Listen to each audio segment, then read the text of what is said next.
Proszę Państwa, ja nie chcę, ale ja muszę. Ale ja muszę zagrać w nowego endzigowego scenariusza. Miały być Crusader Kingsy, miały być Imperator Rom, no ale Endzig w Chojcu jest silniejszy. Endzig w Chojczanie woła zająca, a zając woła Totalen Krieg. Jaki ładny poetycki wstęp. Chodzi o to, że jest nowy scenariusz. Jest nowy scenariusz do Hearts of Iron 4 na dosłownie bitwę o Berlin. No w sumie nie dosłownie bitwę o Berlin, bo mamy, powiedzmy, ostatnie dni malarza. Mamy ofensywę radziecką. W przygotowaniu mamy siły amerykańskie. Już wam pokażę mapę i wszystko się wyjaśni. Mod wydaje się ambitny, mod wydaje się w miarę przygotowany, mod wydaje się gotowy do ogrania przez moją i waszą osobistość. Także zapraszam bardzo serdecznie na ostateczny, finalny... Poczekajcie, bo zając szuka Berlina. Poczekajcie, ma być takie lorowe zbliżenie na Berlin. O, tutaj znalazłem takie wielkie, zurbanizowane miasto. Mamy scenariusz kwiecień chyba 4.5, marzec 4.5, i tutaj ten wielki zurbanizowany obszar to jest Berlin, którego malarz będzie bronił do końca, ale my dzisiaj nie zajmiemy się malarzem, nie. My dzisiaj zajmiemy się tym czerwonym malarzem bardziej pokojowym, mianowicie mod jest idealny, mod jest wręcz idealny i prosi się, ażeby go rozegrać na świątecznym Endzigu, oczywiście wtedy Niemcami rozegramy. Tradycja, świąteczny Endzig, Niemcy do samego końca, także tam się przygotujcie.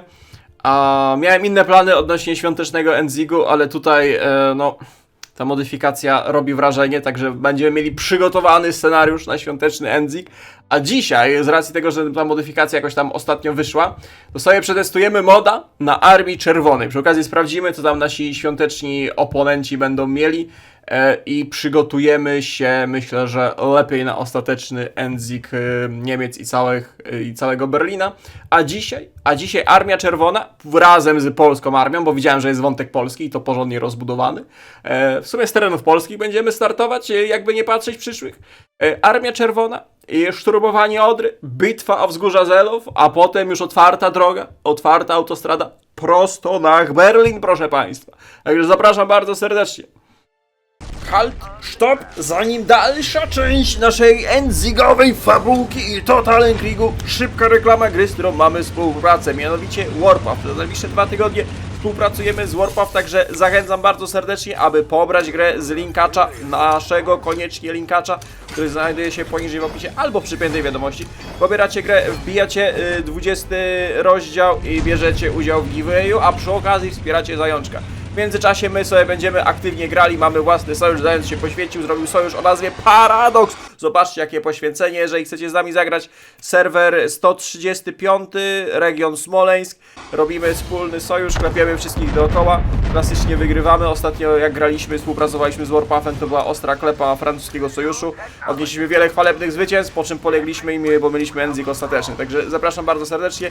Gra polega na tworzeniu własnej bazy wojskowej, którą rozbudowujesz, tworzysz własne jednostki, masz misję kampanii, masz misję na mapie bitewnej, masz misję na kampanii ogólnej, tworzysz sojusze, klepiesz się między graczami, no generalnie clicker, jakich mało, idealnie do wszystkich fanów Chojca, polecam bardzo serdecznie. Tak więc nic, tylko klikać, pobierać, mamy 2 tygodnie na zrobienie tej współpracy, koniecznie z linkacza, robicie 20 rozdział i przy okazji nie dość, że wspieracie mnie, bo wspólnie się bawimy w tym wojskowym clickerze, jeździmy katiuszami, tygreskami, czy kto tam sobie zrobi profesję, specjalizację armii, to jeszcze możecie wygrać giveawaye, tylko zaznaczam, że aby wygrać giveaway trzeba być na Discordzie, aby mógł się z wami skontaktować. Polecam bardzo serdecznie, a tymczasem hop, trzeba puszować Berlin!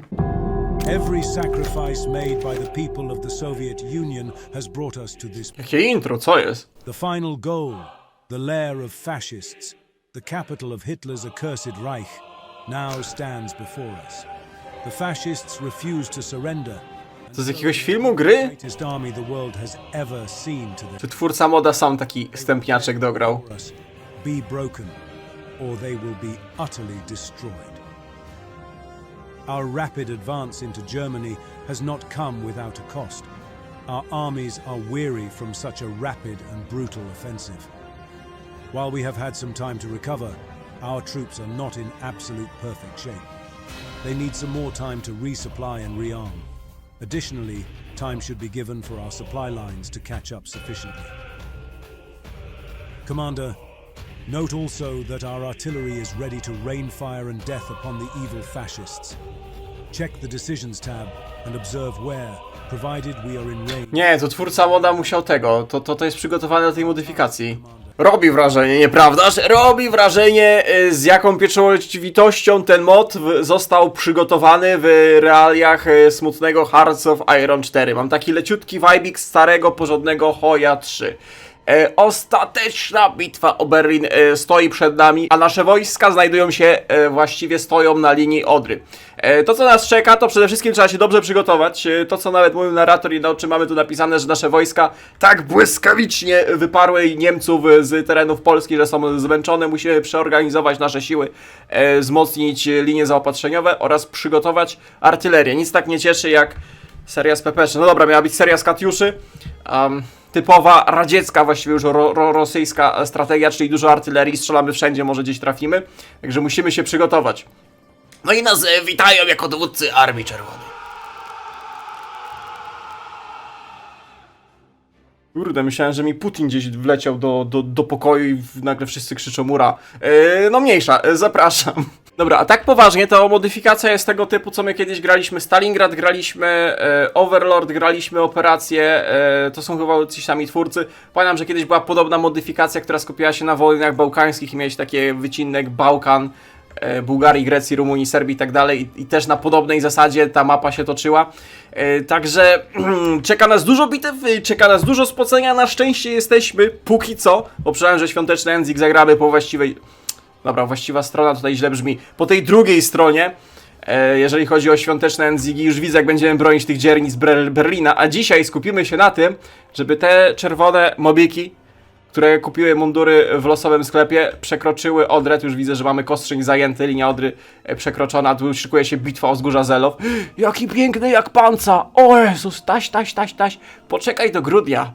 O, a panterka jaka ładna! O Jezus! Poczekajcie do grudnia, towarzysze. Wtedy wam wykierujemy tą wojnę. A dzisiaj będziemy puszować. Dzisiaj będziemy walczyć. Modyfikacja, jak widzicie, przede wszystkim daje nam mapę.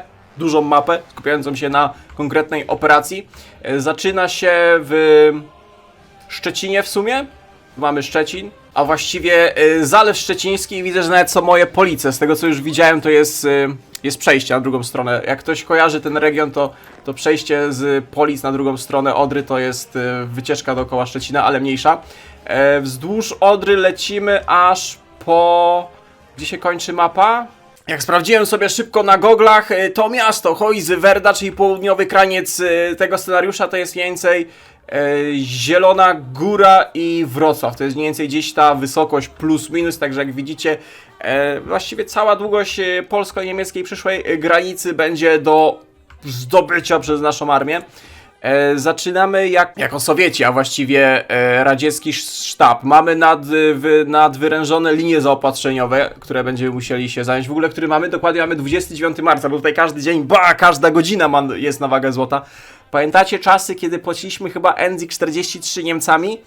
I tam dosłownie było tyle pocenia, że na odcinek nam zleciały 2 godziny, w sensie 2 godziny w gry w Chojcu. To były czasy płacenia Endzigów i uratowania Rzeszy w 43. Wtedy to było.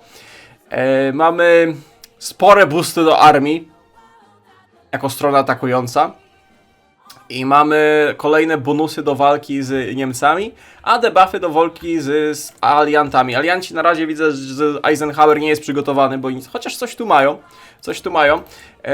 Zachodnie Niemcy też nie są przygotowane, ale ważne, że malarz pokojowy Adi jest przygotowany, także na grudniowy Endzik będzie czekał. Przez chwilę myślałem, że to Wałęsa i tak mi nieco Wałęsa robi w niemieckich Luftwaffe'kach. Takie rozmazane zdjęcie, myślałem, że to... Dobra, nieważne. Ej, spaczenie mnie ogarnia! O, Jezus, jak ja lubię takie mody. Mamy decyzje i to decyzje historyczne, które mają odzwierciedlać nasze postępy i je wspomagać. O, już widzę, że jest zdobycie Szczecina. O, i tutaj jest Balance of Power. Balance of Power w naszym przypadku będzie polegał na tym, że trzeba zadowolić Stalina. Trzeba zadowolić najwyższego wodza. Także, panie najwyższy wodzu, Stalinie, prowadź Armię Czerwoną i wszystkie narody Związku Radzieckiego ku... Dalej patrzą. Ku świetlanej przyszłości, niech, jak to mawia polskie przysłowie, niech nam żyje towarzysz Stalin, co ma usta słodsze od malin. Ale zaplusuje tam gdzieś w Moskwie. Może większy przelew rubli przyjdzie w tym miesiącu. Generalnie jak Stalin jest zadowolony, to dostajemy boosty do Political Powera, organizacji, Consumer Goodsów, Division Recovery Rate i stabilka. Jak Stalin będzie niezadowolony, nasze postępy będą zbyt wolne, no to Stalin się rozsierdzi. Stalin się rozsierdzi niczym Tuchaj Bey i będziemy mieli debuffy. Niemcy budują, my natomiast nie budujemy, nie mamy cywilek, Niemcy coś tam mają. W ogóle nowość, pola minowe, można zaminować wszystko. I nawet dają sensowne debuffy dla strony atakującej. Breakthrough minus 20, sobie minujesz obszar, który też jest nowy, czegoś takiego jeszcze nie było, czyli brzegi rzeki. No w sobie bijemy się, pozycje wyjściowe to jest Odra, więc ciekawy pomysł. Jakaś była modyfikacja, gdzie po prostu na Odrze, jakiś Enzi graliśmy i tam Odra też była uwzględniona w ten sposób, że po prostu dawała boosty Rosjanom, a debuffy Niemcom. A tutaj mamy fajny jako specjalny teren Odrę. W ogóle Berlin jako... Jezus, to miasto mnie przeraża, jak my tutaj będziemy dosłownie o każdą kamienicę się bić. Nasze kamienice, wasze kamienice. Zobaczcie, mamy ruiny. Centrum Berlina to już są ruiny. Można je zaminować. Będzie można całe miasto minować. Ty, są te, turm. Jacie, są wieżyczki. Aha, ale anti-air jest 0, ale budynek betonowy jest. Dookoła anti-airy. A tu mamy Reichstag. A tu mamy bronę brandenburską. Ej, fajnie to wygląda. Tu jest to duże lotnisko Tempelhofu. Ej, nice. Ej, nie mogę się już doczekać grudnia. Języku po stroje Niemiec. A dzisiaj jako czerwonoarmiści będziemy puszować. O. Teraz tak. Jeżeli chodzi o modyfikacje, jak widzicie, nie wszystko jest jeszcze gotowe. Dlatego nawet lepiej, że teraz gramy ruskimi. Damy czas twórcom moda, żeby dopieścili. Bo niektórzy na przykład doradcy, to, że grafik nie mają to jedno, ale że są puści i nic nie robią. Nie, żebym obrażał pana Władysława Mołotowa, że był pusty, ale w sensie nie dają poszczególnych... Karol Świerczewski, Polska górą! Mówiłem, że polski wątek jest. Co więcej, polski wątek to też polska armia, która będzie szturmować na północ, pozycje wyjściowe przynajmniej ma na północ od Szczecina w kierunku Polic. Proszę bardzo. Warszawska dywizja, praska, berliński pułk piechoty.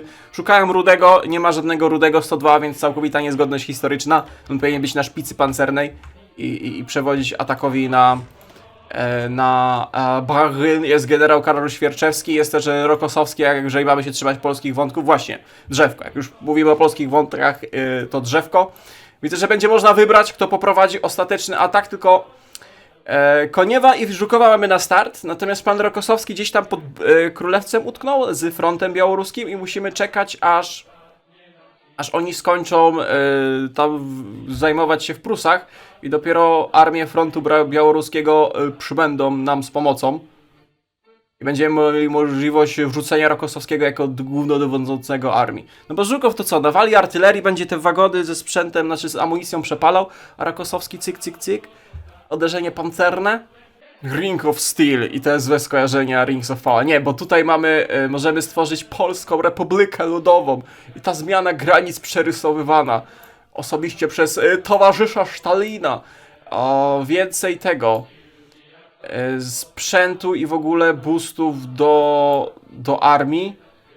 I to nie jest tak, że dostajemy, nie wiem, tempo badań, w sensie o połowa, tylko to są faktycznie jakieś tam buściory przygotowane na ten scenariusz, te 3-400. Nie wiem, to są puste cele, one się chyba albo nie są przygotowane, albo jak się fabułka będzie toczyć. Bo tu w sumie mamy fabułkę. To jest Hojec z fabułką, dlatego ja tak lubiałem scenariusze w Hoju 3, gdzie cię już rzucały na istniejący teatr, bo one miały fabułkę i faktycznie można było to...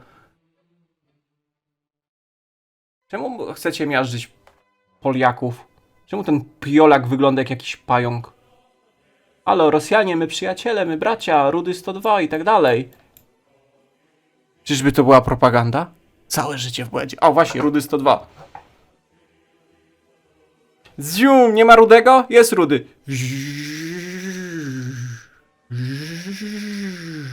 Odwala mi, sorry. Ale to tak jest, jak grasz w Hojca i Szczędziga. A wiecie, co jeszcze będzie można robić? Co jeszcze będzie można robić? Wiecie, co będzie można robić? Będzie można robić przewagę ogniową i to dosłownie przewagę ogniową. Mamy opcję, że możemy... To kosztuje telefony. Wykodujesz telefon, halo, Żukow, polecenia z Moskwy, bombymy i będziemy bombić. I wiecie co? Możemy nie tylko bombić strategicznie wzgórza Azelow, bo tutaj są forty na wzgórzach przygotowane do obrony, tylko możemy także sobie bombić cały Berlin. I to bez ograniczeń, i to się będzie niszczyć. I to będzie się niszczyć. Musimy bliżej artylerię podciągnąć, ale będzie można bombić. Rozumiesz? I my potem w grudniu będziemy siedzieć w tych kaskach, w tych bunkrach, w tych zrujnowanych kamienicach, oni będą bombić. Na szybko jeszcze, technologia bez zmian, drzewka są jakie są, tu nic się nie zmieniło, doktrynki też są bez zmian, jedyna różnica jest taka, że my jako Rosjanie zaczynamy bez doktryny praktycznie, a Niemcy mają aż po Kampfgruppe zrobioną, klasycznie, żeby zdecydować, czy idziemy po Volkssturmę, czy Busty. Także tu Niemcy mają przewagę i to dużą, bo mają praktycznie skończoną doktrynę, a my jako Rosjanie nie posiadamy. Tak, tutaj nic nie jest pozmieniane, tutaj też nie jest pozmieniane, ale dywizje tutaj, to i tylko jednej rzeczy mi brakuje. Tylko jednej mi rzeczy brakuje, żeby te templatki były niezmienialne i żebyśmy musieli grać i właściwie prowadzić operację, bo to już nie jest gra, to jest poważny symulator się robi hojcowy, takim jak miał być Hoj 3, żebyśmy te templatki nie zmieniali, żeby one były takie jakie są, żeby się ich nie dało edytować i żeby ewentualnie dostawać jakieś nowe tam przygotowane specjalnie, ale żeby lecieć na full historycznych templatach. No czyż to nie byłoby piękne, jakbyśmy zdobywali Berlin polską dywizją piechoty, która ma jeszcze kawalerię? Tu jeszcze w ogóle są, czyste dywizje kawalerii. Albo jakbyśmy zdobywali Berlin za pomocą, na przykład puste Tedeki. Organizacja 1. Można? Można. Albo taka, dywizja czołgowa. Dywizja średnich czołgów sowieckich. Same czołgusie. Dużo czołgusiów. Organizacja 2.1. Co złego może się stać? Jeszcze jak już tak sobie omawiamy modyfikację, ten odcinek chyba zrobimy wprowadzający, bo ja się tak podjarałem i to jest modyfikacja z takim potencjałem, a nie to jest smutna Polska w Hojcu po raz milion któryś, że sobie zrobił odcinek wprowadzający. Widzę, że tutaj dosłownie trzeba dbać o to, żeby zadowolić towarzysza Stalina postępami na froncie i nie możemy za bardzo na to wpływać, natomiast Niemcy mają coś takiego, że mają decyzję, propagandę. I można na przykład okłamywać obywateli za pomocą political powera, że na przykład Amerykanie są zawieszeni broni i cyk, i ludność Berlina myśli, że najgorsze już za nimi i podbijacie sobie wiarę w ostateczne zwycięstwo, a po drugiej stronie jest krzyczący, śliniący się malarz pokojowy nawołujący do wojny totalnej, w skrócie. I tu dostajesz też debuffy, a tam boosty. 300 dywizji, kierowniku, kto tobie 300 dywizji? A, wy macie kapa na 60, okej. To zmienia trochę postać Rzeszy. Hehe, mało śmieszny żarcik, czaisz, że to zmienia postać Rzeszy. Aby właśnie zmieniały postać Rzeszy. Hehe. Mało śmieszny, ale sytuacyjny żarcik. Kto się zaśmiał XD na czacie? Znaczy na czacie, Boże, to nie stream. Na YouTubie, na komentarzu. W ogóle Świerczewski to jest jeden z asów, rozumiesz, radzieckiej armii, ma najwięcej boostów do ataku. Ofensywna doktrynka, rozumiesz, jak ja sobie ich tutaj posegregowałem po ataku, to Świerczewski, Polska górą, w ogóle jaka polska flaga. Co prawda jeden, nie wiem gdzie jest Guslik i reszta, Szarika mogliby dać, nie ma Szarika. A Szarik był w Berlinie, zdobywał, zapomnieli o Szariku. Postaramy się zrobić, żeby było w miarę jakoś tak fajnie, lorowo, historycznie. Spróbujemy to odegrać, żeby się wczuć. Ten język.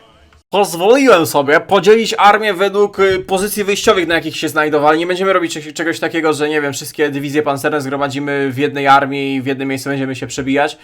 Postaramy się zrobić tak, jak tutaj mamy pozycje wyjściowe, żeby było w miarę historycznie. Porysowałem linię frontu, tylko tutaj modyfikacja zakłada to, że przebijamy się przez Odrę. Jest dużo mostów, jest dużo przepraw, a właściwie jest ich mało, więc dużo prowincji jest wyłączonych i nie graniczą ze sobą. Także nie wiem, jak tu się dywizje będą zachowywać, ewentualnie pousuwamy linię frontu i trzeba będzie każdą dywizją osobową manewrować, jak w Hojcu 3. Także na razie tylko są podglądowo linie frontu. Podzieliłem na pierwszy front białoruski historycznie z panem Żukowem, Polacy ze Świerczewskim są na północy. Tutaj mamy Pawła Batowa, który zdobywał Szczecin, chociaż większej bitwy o Szczecin nie było, no ale to on go zajmował. Natomiast na południu, mniej więcej w połowie wysokości, na południe od Frankfurtu, nad Odrą. Ej, to jest jak będziemy grać Niemcami, to będzie problem, bo tu Kostrzyn już jest zdobyty. Będzie mało czasu na przygotowania. Z naszej strony teraz radzieckiej to jest dobre, ale potem będzie problem. Natomiast od południa mamy Koniewa z resztą naszych armii, więc wygląda całkiem sympatycznie, chciałem powiedzieć symbolicznie. Symbolicznie to będą dywizje jeździć. Gwardyjskie... Dywizje karne, proszę bardzo. Spod Moskwy się przypałętały. W ogóle tu jest Czujkow. Pamiętacie? Czujkow, podstawka Hojca, gdzie on tam ma chyba 1-1-1. Jeden z gorszych generałów. Patrzcie, jak przez wojnę chłop się wyrobił. Niesamowite. Dobra, drzewko.